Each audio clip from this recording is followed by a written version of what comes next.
Kamlesh recording studio Mohammadpur.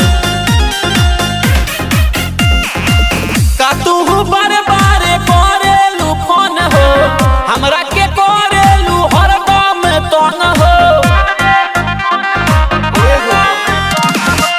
का तू बारे बारे करेलू फोन हो, हमरा के हरदम करेलू तंग हो।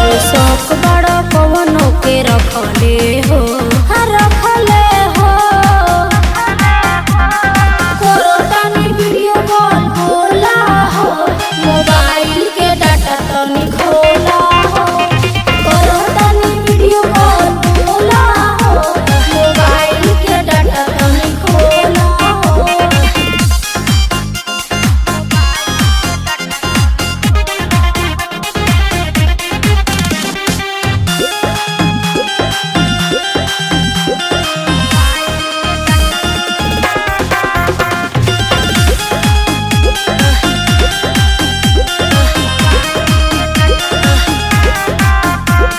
सौतीन के कवना हिलावे लखटिया, सुतिले अकेले हमर कोटे न रोतिया। आओ तनी घरे अपन मन के मनाल, कुछ दिला दिल तू देवरे से लगा। कोई फोन हम 15 से 16 हो, हाँ 16 हो। करो तनी फोन तू बोला हो, मोबाइल के डाटा तनी खोला हो। करो तनी फोन तू बोला हो, मोबाइल के डाटा तनी खोला हो।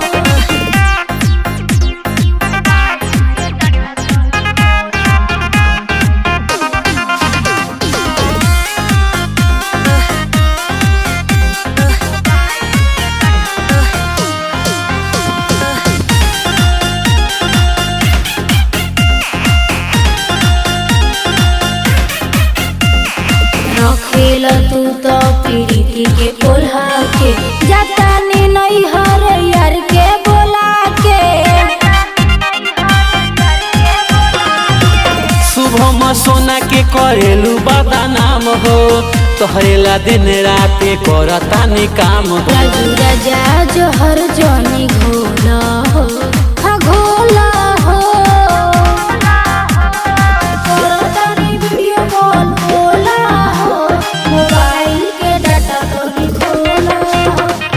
करो तनी वीडियो कॉल बोला हो, मोबाइल के डाटा तनी खोला हो। Kamlesh recording studio Mohammadpur.